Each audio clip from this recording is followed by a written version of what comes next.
Hoje eu gostaria de tocar num assunto que é um pouco polêmico. Há uma realidade que as pessoas falam, realidade não, é uma ideologia que as pessoas falam, que da Bíblia, esse livro está aqui, você pode pegar várias ideologias. Até concordo com você. Você pode pegar várias ideologias da Bíblia, versículos, e montar determinadas doutrinas, determinadas religiões e vai por aí afora. Mas eu gostaria de tirar um pouquinho esse mito no dia de hoje, na tarde do dia dessa noite, desse dia glorioso, com sol e com friozinho, certo? Gostaria de desmistificar essa realidade. Porque a Bíblia, ela por si só, interpreta ela mesma. Mas antes disso, eu preciso te explicar uma coisa aqui que as pessoas estão ignorando. Ignorando. Às vezes até muita gente vem, me rebate no vídeo, diz que eu estou errado, que eu não estudo Bíblia, que eu não leio Bíblia. Eu não sou teólogo, certo? E nem gostaria de ser. O curso que eu fiz de teologia não me transforma em teólogo. Mas vamos pular essa parte aí. Existe uma palavra que vem do latim, mas ela se dá a entender o que eu quero dizer para você na tarde da noite desse dia. Exegese bíblica. Pode ser exegese de uma frase, de um livro, de um autor, mas eu estou falando da exegese bíblica. O que é exegese? É o estudo cuidadoso de um texto da Bíblia para entender o que o autor quer dizer aos leitores originais, considerando o contexto histórico, cultural, linguístico, literário da época que ele foi escrito. Isso é uma exegese. Uma exegese, ela tem alguns conteúdos bons que eu vou passar para você. Tipo, quem escreveu esse texto? Você precisa entender. Quem escreveu aquele texto? Vamos chegar lá aonde que eu quero chegar. Para quem ele foi escrito? Para quem aquele texto que você está lendo, que você está aplicando às vezes dentro da igreja, para quem ele foi escrito? Outro, o que as palavras significam naquele contexto? Aquele texto tem um contexto, mas o que significa aquela palavra? Certo? A outra é, qual era a intenção do autor naquela passagem? Qual foi a intenção do autor naquela passagem?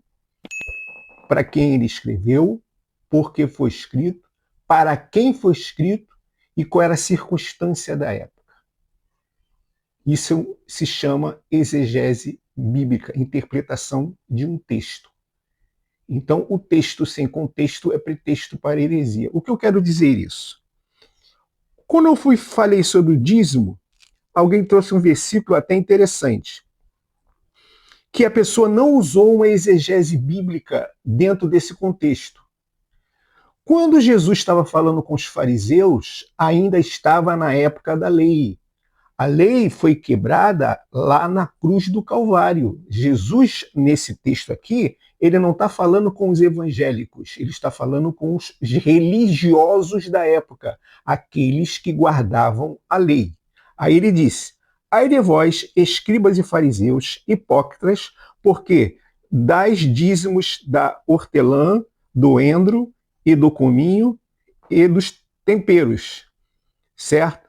Negligenciando, ou seja, negando os preceitos para que é importante na lei, a justiça, a misericórdia e a fidelidade de Deus.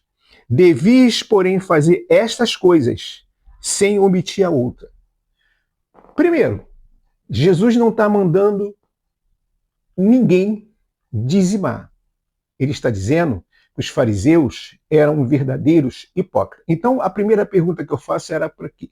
Para quem Jesus estava falando? Era para a igreja? Não, era para os fariseus. E os fariseus guardavam o quê? A lei. Então Jesus falava com eles sobre o sábado, sobre a incircuncisão, sobre guardar os mandamentos. Então Jesus falava nesse nível para eles poderem entender, porque eles eram fariseus, eram os guardião da lei da época. Eles guardião da época. Por quê? Porque em outros versículos eu tenho que cruzar, fazer um link com outros versículos para ver se realmente Jesus está afirmando que tenho que dar o dízimo, que o dízimo é obrigatório. Eu não posso usar um versículo nem dois, eu tenho que usar vários versículos, e se tiver um contraditório, eu preciso analisar aquele fato direitinho. Aí vamos lá, vamos para o contraditório desse versículo. Lá no livro de 2 Coríntios, capítulo 9, versículo 7, está escrito o seguinte: cada um contribua segundo propôs no seu coração, não com tristeza, não por constrangimento, alguém te constrange que você tem que dar, que você tem que fazer, se tu não der, tu vai para o inferno, certo? É o que está escrito aqui, certo? Porque, não por constrangimento, porque Deus ama quem dá com alegria.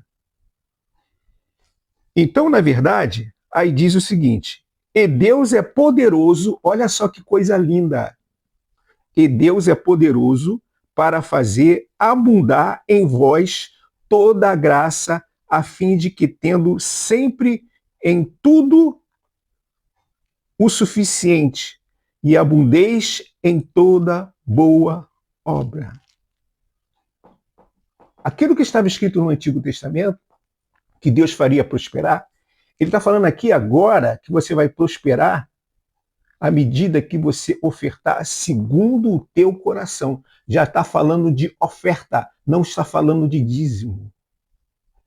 Não está falando de dízimo aqui. Então, esse versículo já é o contraditório daquele que está lá no livro de Mateus 23, 23. Você está entendendo como é que a exegese bíblica é importante para nós? Porque se nós formos assim, sem nenhum conhecimento bíblico, e pregar aquilo que os outros falam, sem pegar esse livro aqui e ler texto, contexto e estudar direitinho, nós caímos na esparrela de falar besteira. De falar besteira.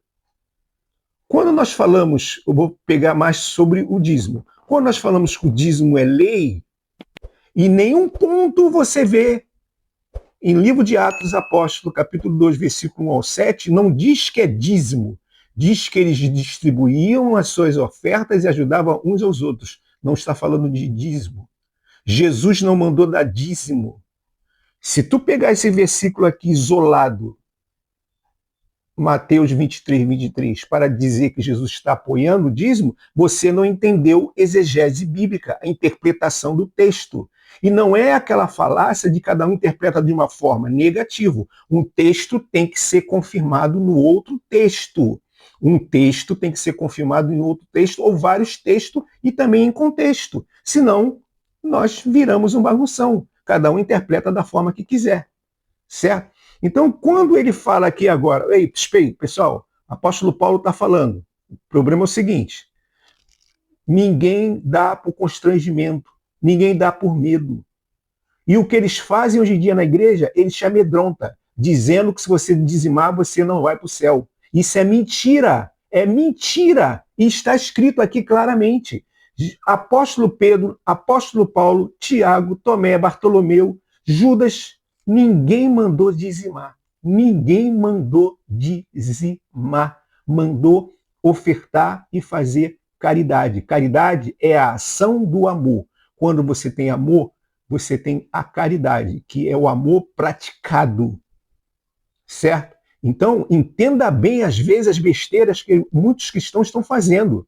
Pega-se um versículo isolado, se apoia naquele versículo e fica montado em cima daquilo ali e acha que já é uma realidade dos fatos. E vem com argumentos fantasiosos. Para isso, a exegese está aqui para explicar o texto. Eu não estou falando nem no original. Se eu for para o original, que eu não gosto disso, essa palavra aqui está mais clara ainda. Mas como eu não gosto de ir para o original, porque você não tem o original na mão, ou seja, você não tem a cópia da cópia, não tem no hebraico, não tem no aramaico na mão, então você tem essa aqui, eu vou modificar o que está escrito aqui. E pare com essa bobagem de ficar pegando um versículo isolado e ficar combatendo, certo? Aquilo que você não entende. E se você entendeu aquilo ali, você tem que ler outros versículos para você poder cruzar, fazer um link, pegar uma informação, tá? Para que você monte a sua ideia. Então, essa história de dizer que a Bíblia dá versão para criar várias situações, não existe isso se você usar exegese bíblica dentro daquele versículo.